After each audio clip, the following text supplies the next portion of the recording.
Go. Ako si Riley Villades.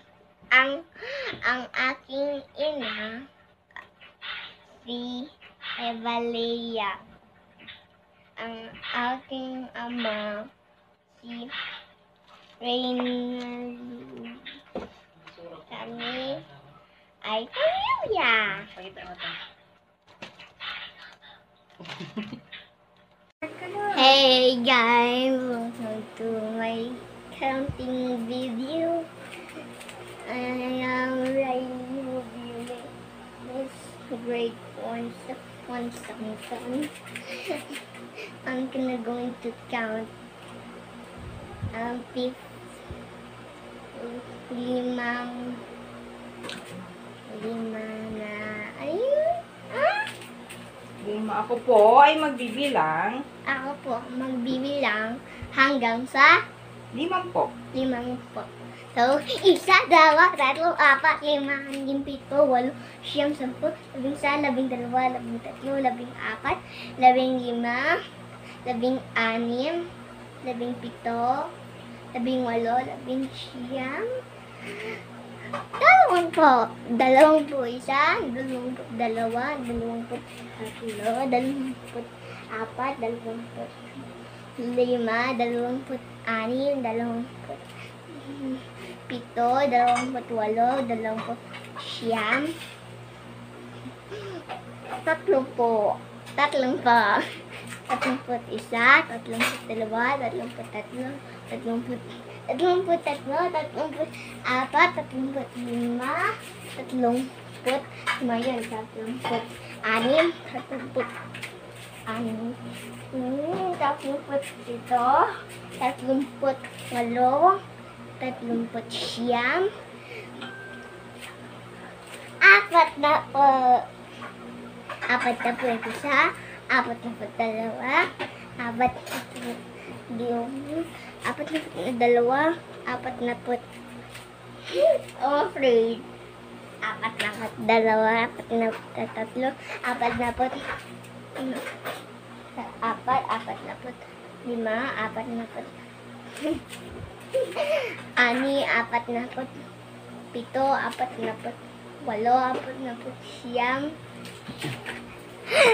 21, limang po. See you later. Bye. Ngayon,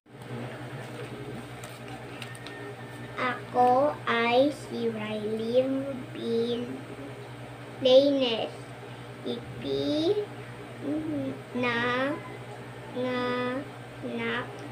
ako noong ika-14 ng Hulyo taong 2050 ang ng ng aking papa, ang pangalan ng aking tatay si Reynald Louie, ang pangalan ng aking ama, nanay ay si Evalea Australian. Name mo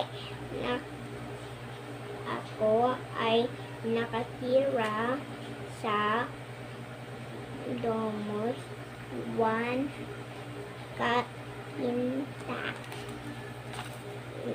San Andres, Cainta, Rizal. Galing. Riley, ano ang pamagat ng kwento?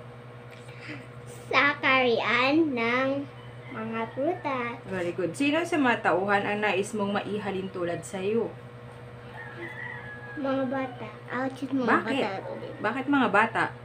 Kasi kumakain sila ng prutas. Ano-anong mga prutas ang nabanggit sa kwento? Mangga, saging, atis, rambutan, raspon, Okay, alin sa mga nabanggit na prutas ang kinakain mo? Okay, mangga. Ang taste ng mangga eh. Masarap. Ano ang lasa nito? Ang lasa ay masarap. Matamis. Healthy. Paano nagbago ang pangangatawan ng batang prinsipe?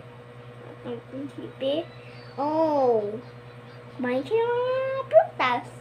Tama ba ang kanyang naging desisyon? Decision? Tama ba ang naging desisyon Opo. niya? Bakit po? Sorry about that. Kasi, hindi na siya sakitin. Very good. Anong gawi ang narinig ninyo sa kwento na pwede mong gayahin at isagawa araw-araw hanggang sa iyong pagtanda? Tanda. Kumain ng fruits all day. Okay. All day. Pwede mo bang ibahagi sa iyong mga kalaro ang natutunan mo sa kwento? Opo. Bakit mo dapat itong isagawa? Kasi para maging malusog sila. Alright. Like it. Alright, Riley. Very good.